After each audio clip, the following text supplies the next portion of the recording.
प्रभु का पवित्र नाम को धन्यवाद हो। Blessed be to the name of the Lord. दोबारा इस वीडियो में आपको मिलने के लिए प्रभु ने मौका दिए, God has given another opportunity to meet you. इसलिए मैं प्रभु का नाम को धन्यवाद देता So हूँ। we praise the name of the Lord. आज अपन फिर से निकुत के बारे में देखने वाले हैं, Today we are once again going to see about Nikud. लेकिन आज हम निकुत का अच्छाई और बुराई दोनों देखेंगे। Today we are going to see the good things and the bad things about Nikud.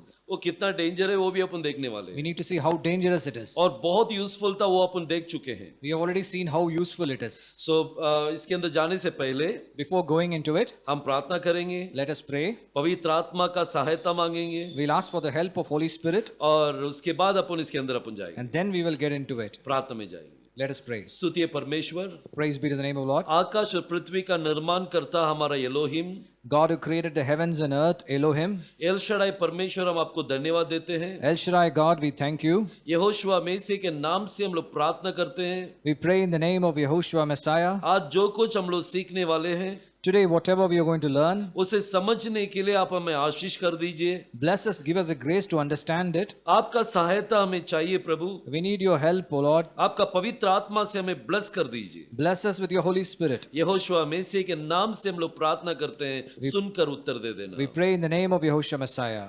आमीन। Amen. सो प्रभु का नाम को धन्यवाद हो। Praise be to the name of the Lord. आज एक वचन के साथ अपन शुरू करने वाले हैं, Today, we are going to start with a word. क्योंकि वचन के बिना सब कुछ अधूरा है। Without word, everything is half empty. एक वचन पढ़ेंगे, मत्ती का सुसमाचार 5वां अध्याय 18 वचन अपन पढ़ेंगे। Let us see Matthew 5:18. लोभ करने नहीं परंतु पूरा करने आया हूँ, क्योंकि मैं तुमसे सच कहता हूँ कि जब तक आकाश और पृथ्वी टल न जाए तब तक व्यवस्था से एकमात्र या बिंदु भी बिना पूरा हुए नहीं टलेगा। नो, यहाँ पर वचन में लिखा है, Here it is written in the word. व्यवस्था के बारे में प्रभु ने बात की है। It is written about the law. ये शब्द जो है यहोशुआ ने खुद बोला है। These word was said by Yahushua himself. सो इसमें प्रभु ने व्यवस्था के बारे में बात की है। Here God is talking about the law. व्यवस्था बोलेगा तो क्या है? What is law? मोसेस का द्वारा लिखा गया 5 पुस्तक। It is talking about the books written by Moses. सो ये व्यवस्था में जो लिखा गया है The things which are written in the law, वो पूरा होगा। these will be accomplished. सो पूरा होगा का मतलब क्या है? What does it mean this will be accomplished? सो तोरा के अंदर जो कुछ लिखा गया है So whatever is written in Torah, वो सारा भविष्यवाणी है। these are all prophecies. सो भविष्यवाणी पूरा होना चाहिए। So all the prophecies must be fulfilled. और बाइबल में लिखा है, It is written in the Bible, प्रभु ने कहा Lord has said, कि तोरा के अंदर लिखा गया एक मात्रा और बिंदी, everything that is written in Torah, be it a dot, yot or a title, वो पूरा होना चाहिए करके प्रभु ने कहा। everything must be accomplished. सो एक मात्रा One jot और एक बिंदी, and one title. ये दोनों बहुत इंपॉर्टेंट है। Both these are important. ये ग्रीक लेक्सिकन बाइबल में आप चेक करेंगे, If you refer to the Greek lexicon Bible, उसमें एक मात्रा करके जो बोला, बिंदी करके बोला गया है, it is written about dot. सो उसको हिब्रू में 10वां अक्षर है। It is in the 10th alphabet in Hebrew. 10वां 10th अक्षर letter. क्या है? 10वां अक्षर क्या है? What is the 10th letter? 10वां अक्षर जो है योद है। The 10th letter is Yod. और जो मात्रा करके लिखा गया है, And now what about this title? वो मात्रा जो है वो वाव को दर्जाता है। This title refers to wow. सो योद और वाव के बारे में यहोशुआ ने बातें किया है। Yahushua here is talking about Yod and wow. ये दोनों पूरा होगा। So both these must be fulfilled. सो ये दो अल्फाबेट के अंदर कुछ भविष्यवाणी है। So there are something hidden in these two alphabets. सो वो भविष्यवाणी पूरा होना चाहिए। So the prophecies about these from these two words must be fulfilled. सो ये दो अक्षर के बारे में प्रभु ने एम्फेसिस किया है। God has emphasized these two letters. सो ये दो अक्षर के अंदर कुछ तो राज प्रभु ने रखा There है। is something hidden in these two letters. लेकिन शैतान क्या करेगा? But what is Satan doing? प्रभु जो इंपॉर्टेंट करके बोलते हैं What the Lord has said is important. उसे वो निकालने के लिए कोशिश करेगा। Satan has tries to remove it. उसका काम ही वो है। That is his work. जो प्रभु है करके बोलते हैं What the Lord says is, शैतान उसे नहीं करके बोलेगा. the Satan says it is not. So yes को नो बोलेगा, नो को यस He बोलेगा. says yes and no and yes. जब प्रभु ने कहा कि योद और वाव दोनों इंपॉर्टेंट है, When the Lord says Yod and Vav are both तो important, शैतान क्या करेगा? what does the Satan वो do? दोनों को निकालने के लिए कोशिश करेगा. He tries to remove both. और वही किया है. And that is what he has done. ये जो निकुत के बारे में अपन देख रहे हैं, We are seeing about Nikud. ये बहुत यूजफुल है. This is very useful. और वो किसके लिए यूजफुल है? Why is it useful? उसे रीड करने के लिए, बाइबल रीड करने के लिए अपने को बहुत यूजफुल होगा. To read the Bible, it is very useful. कुछ भी हिब्रू में कुछ लिखा है तो उसे पढ़ने के लिए हमें बहुत इंपॉर्टेंट है. To anything which is written in Hebrew, to read it, it is very useful. लेकिन But वो बहुत डेंजर भी है. it is also dangerous. Bible के हिसाब से वो डेंजर है. According to the Bible, it is dangerous. लेकिन आम लोगों के लिए वो कुछ फर्क नहीं गिरेगा. For the common man, there is nothing in it. लेकिन वो बिब्लिकली वो बहुत डेंजर है. But biblically speaking, it is dangerous. आप हिब्रू कंट्री, इजराइल कंट्री में आप जाएंगे, If you go to the nation of Israel, वहां पर जो साइन बोर्ड होता है, if you see the signboards, वहां पर निकुद नहीं होता है. there are no Nikud written in it. Without Nikud वहां पर लिखा होगा. It is written without Nikud. तो विदाउट निकुद आपको पढ़ने के लिए आना चाहिए. You should be able to read without Nikud. सो शुरुआत में निकुद पढ़ लेना अच्छा है, To learn Nikud in the beginning is good, लेकिन बाद में उसे निकाल दीजिए. but however, later on you should remove it. ठीक है, अभी इसमें डेंजर क्या है अपन देखेंगे. Let us see what is dangerous in it. मैं कुछ 3 एग्जाम्पल मैं आपके सामने रखने वाला हूँ. I will give you 3 examples. वो 3 एग्जाम्पल के द्वारा मैं आपको बताऊंगा. I will explain through these 3 examples. पहला एग्जाम्पल, The first example, मनुष्य को हिब्रू में बोलते हैं ईश. man called in Hebrew as Ish. वो आप बोर्ड में देख सकते हैं. You can see this in the board. इसमें कितना अल्फाबेट है? How many alphabets are there in this? 3 alphabet है. There are 3 letters in it. अलफ है, योद है और शिन है. Aleph, Yod and Shin. ये तीनों मिलकर उसे ईश करके बोलते हैं. All these 3 together we called as Ish. Now woman को क्या बोलेंगे? And woman, what do we say woman? Isha. Isha. ईश बोलेगा तो मनुष्य, Ish means man. और मनुष्य को, दैट स्त्री को बोलते हैं Isha. Women, we say Isha. सो ये ईशा में स्पेलिंग देखिए क्या लिखा है. See the spelling of Isha. इसमें योद है, शिन है और हे है. It's Yod, Shin and He. अब ये दोनों मैन एंड वुमन, ये दोनों का स्पेलिंग आप चेक कर लीजिए. Look at the spelling of both. कौन सा अल्फाबेट मिसिंग है वुमन के अंदर? Let's see which alphabet is missing in woman. जो मैन के अंदर जो योद है, वो योद यहाँ पर मिसिंग है. The Yod mentioned in man is missing in woman. और मैन जो वर्ड है उसमें हे मिसिंग है. In the word man, He is missing. ईशा जो लास्ट में हे है, वो हे मैन में नहीं है. The Isha, the He is missing in man. समझ में आ रहा है ना आपको? Hope you're understanding. So man को ईश बोलते हैं Man is called as Ish और वुमन को ईशा बोलते हैं. and woman as Isha. लेकिन जो ईशा अभी मैं दिखा रहा Now हूं, what I'm showing Isha now, वो ग्रामेटिकली वो एक डिफेक्टिव वर्ड है. it is grammatically a defective word. इस तरह अगर लिखेंगे तो ग्रामर के हिसाब से उसे डिफेक्टिव वर्ड बोला जाता है. If it is written like this, it is called as defective word according to grammar. तो फुल स्पेलिंग क्या है? What is the full spelling? Full spelling में In the full spelling, पहला अलफ आएगा, first Aleph comes. उसके बाद योद आना चाहिए, After that, Yod should then come, Shin आएगा, Shin, आखिरी में हे आएगा. and the end He. सो योद के साथ अगर लिखेंगे If you write it with Yod, तो उसे बोलते हैं full spelling. this we say as full spelling. अभी निकुत ने क्या किया? What has the Nikud done? अलफ के नीचे बिंदी आया There is a dot below Aleph और योद को निकाल दिए, and they have removed Yod. लेकिन वो डिफेक्टिव वर्ड है. Now this is a defective word. सो निकुत ने क्या किया है? What has Nikud done? निकुत अंदर आने के बाद योद को निकाल दिया है. After Nikud has come, it has taken out Yod. यही बहुत डेंजर है. This is the most dangerous. प्रभु ने कहा योद जो है बहुत इंपॉर्टेंट है, God has said Yod is most important. लेकिन शैतान क्या कर रहे Now देखिए, what has Satan done? योद को निकालने के लिए निकुत का प्रयोग कर रहा He है. has taken away Yod and using Nikud. निकुत जो है बहुत इंपॉर्टेंट है, Nikud is important, लेकिन उतना ही इक्वली वो डेंजर है. and the same way is equally dangerous. उसने क्या किया?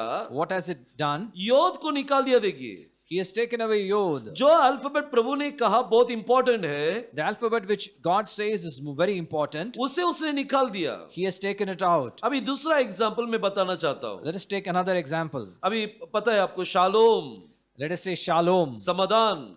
peace.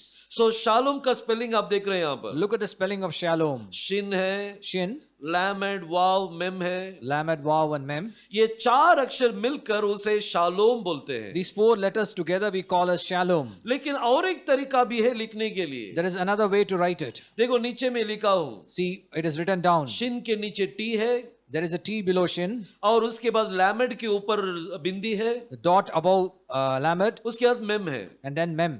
ये 3 अक्षर, 3 letters. इसे भी शालोम करके बोलते हैं। This also we say as Shalom. Shin के नीचे जो टी है वो शाह करके बोलना चाहिए, The T below Shin we pronounce it as Shah. और लैमेड के ऊपर बिंदिया है तो लो करके बोलना चाहिए। The dot above Lamed we pronounce it as Lo. दोनों मिलाएंगे तो शालो, Both together is Shalom, और लास्ट में मेम है and the last is Mem. तो शालोम। Shalom. प्रोनाउंसिएशन तो ठीक है, Pronunciation is the same. लेकिन But ये निकोद ने क्या किया, what has Nikud done? लैमेड के ऊपर एक बिंदी आने की वजह से By putting a dot above Lamed, वाव को निकाल दिया। it has taken out Wow. उसको वाव का इंपॉर्टेंस पता नहीं है। It doesn't know the importance of Wow. सो एक जगह में निकोद ने क्या किया, One place, what has Nikud done? उसने योद को निकाला It has taken out Yod. और दूसरा जगह में वाव को निकाल दिया। In other place, it has taken out Wow. ये निकोद का काम ही ये है This is the work of Nikud, कि योद और वाव को निकालना। to remove Yod and Wow. Defective word अंदर आगे देखिए। So defective word has come in. अभी शालो में नीचे का जो शालो में वो डिफेक्टिव वर्ड है, The Shalom written below is a defective word. लेकिन ऊपर जो 4 अक्षर का शालो में वो ही फुल स्पेलिंग है। The 4-letter Shalom is a full spelling. ये ग्रामर के हिसाब से मैं बात कर रहा हूँ। I'm talking from using grammar. सो ये निकोद जो है ये जितना यूजफुल है उतना ही डेंजर है। Nikud, how useful it is equally dangerous. उसने अल्फाबेट को ही निकाल दिया। It is taking away alphabets, प्रभु ने कहा God has said, एक शब्द को अंदर जोड़ना भी नहीं चाहिए और निकालना भी नहीं we चाहिए। should not add a letter or even remove a word or letter. सो कितना डेंजर होगा देखिए। See how dangerous it ये is. निको जो है जितना यूजफुल है उतना डेंजर भी है। How useful Nikud is, equally it is also dangerous. तो आपके मन में एक प्रश्न आएगा, Then you will have a question in your mind. तो मैं ये निको सीखना है कि नहीं सीखना है? Should I learn Nikud or not? सीख लेना अच्छा है, To learn is good. ताकि आपको समझ में आए कौन सा अल्फाबेट को निकुद ने निकाल दिया। To be able to understand which alphabet Nikud has taken out. सो ये 2 एग्जाम्पल मैंने दिया है। I've given you 2 examples. ये दोनों एग्जाम्पल के द्वारा आप बहुत सारे एग्जाम्पल आप बाइबल के अंदर देख सकते हैं। Using these 2 examples, you will be able to see other examples as well in Bible. और एक बहुत इंपॉर्टेंट एग्जाम्पल मैं बताना चाहता हूँ। I want to tell you about another important example. God को हिब्रू में क्या How बोलेंगे? they say God in Hebrew, Elohim. Elohim. So Elohim कैसा लिखना है ये बोर्ड में आप देख सकते हैं। You will see in the board how Elohim should be written. उसमें टोटल 5 अक्षर है। So there are 5 letters. पहला अक्षर एलेफ, First is Aleph. उसके बाद लैमेड, After that, Lamed. लैमेड के ऊपर एक बिंदी रखा है। Dot above Lamed. उसके बाद हे, After that, there is He. हे के नीचे एक बिंदी, There's a dot below He. उसके बाजू में योद है, And beside is Yod. And then Mem Sofit. And then Mem Sofit. So ये 5 अक्षर मिलकर उसे बोलते हैं Elohim. So these 5 letters together we call as Elohim. लेकिन But ये एलोहिम के अंदर भी डिफेक्टिव आ गया देखिए। there is something defective in this Elohim as well. लैमेड के ऊपर बिंदी रखा, By putting a dot above Lamed, और रखने की वजह से वाव को निकाल दिए। because of this Lamed, Waw is removed. So Elohim का फुल स्पेलिंग क्या है? So what is the full spelling of Elohim? एलेफ लैमेड के बाद वाव आना चाहिए, After Aleph, Lamed, Waw should come. उसके बाद हे, योद और मेम आना चाहिए। After that, He, Yod, and Mem. सो ये 6 अक्षर मिलकर So these 6 letters together, यही फुल स्पेलिंग है एलोहिम के लिए। this is a full spelling of Elohim. सो सोच के देखिए, Think of this. एक एक शब्द के ऊपर डिफेक्टिव लेके आए। By having defective letters, defective words, अभी आखिरी में एलोहिम के ऊपर ही डिफेक्टिव लेके आ गए। even Elohim has become defective. The word. आपको अगर चेक करना है ना, If you want to check this, आप गूगल में जाके Elohim how to write Elohim in Hebrew करके डालिए।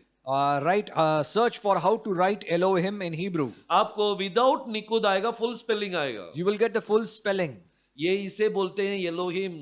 This we say as Elohim. Elohim का फुल स्पेलिंग होता है। There is a full spelling of Elohim. निकुद जो है, So Nikud, इसका मेन काम यही है, the main work of Nikud, योद और वाव को निकाल कर निकुद को रिप्लेस करना। to remove Yod and Waw and use Nikud in place of that. सो प्रभु ने कहा So what the Lord has said, योद और वाव बहुत इंपॉर्टेंट है. Yod and Vav are very important. देखो तो आप एलफ अगर देखेंगे, If you see Aleph, एलफ पहला अक्षर है Hebrew. Aleph is the first letter in Hebrew alphabet. उसमें अगर स्प्लिट करके देखेंगे, If you split Aleph, उसमें अपर योद है, लोअर योद है, so there is upper Yod, lower Yod, और बीच में क्या है? and in between वाव है. is Vav. सो दो योद है, एक वाव है. So there is 2 Yods and 1 Vav. अगर योद और वाव को निकाल देंगे ना, If you remove this Yod and Vav, तो पहला अल्फाबेट ही नहीं है. so there is no first alphabet itself. पहला अल्फाबेट ही नहीं है. So the first alphabet itself is not एलफ there. ही नहीं है. There is no Aleph. सो एलफ चाहिए तो योद और वाव चाहिए. If you want Aleph, it should be Yod and Vav should be there. सो वाव और योद बहुत इंपॉर्टेंट है. Vav and Yod is very important. और ये शैतान जानता है, Satan knows about this. इसलिए उसे निकालने के लिए To remove this, एक नाम से आया, निकुद का नाम से आ गया. so he came through Nikud. उसने अपना नाम निकुद करके लेके आ गया It came through Nikud और ऐसा बता रहे मैं बहुत यूजफुल हूँ. and said that he's very useful. लेकिन शैतान वो बताएगा नहीं कि कितना डेंजर है. Satan will not say how dangerous it is. वो बोलेगा नहीं निकालना ही सही है. Satan will say to removing is better. लेकिन प्रभु कहते हैं वो बहुत इंपॉर्टेंट But है. the Lord says it is very important. सो निकुद जो है जितना यूजफुल है How useful Nikud is, उतना ही डेंजर है. equally dangerous it is. इसलिए हमेशा पढ़ने के समय And whenever you read, निकुद अच्छी तरह से पढ़ लीजिए learn Nikud ताकि आपको पता चले ये कौन सा अल्फाबेट को उसने गायब किया. so that you may know which alphabet it has removed. सो प्रभु आपको आशीष करे. God bless you. उम्मीद है आपको समझ में आया होगा. Hope you have understood this. अगर समझ में नहीं आया If you have not understood तो this, रिप्ले करके देखिए. replay this video. प्रभु आपको समझाएंगे. Lord will help, will teach So, you. ये जो है निकुद का कहानी. So this is a story of Nikud. प्रभु हमें आशीष करे. God bless you. अगले वीडियो में अगले टॉपिक के साथ हम मिलेंगे. In the next video, we'll see the next topic. तब तक के लिए प्रभु आपको आशीष करे. Let God bless you till then. आमीन. Amen.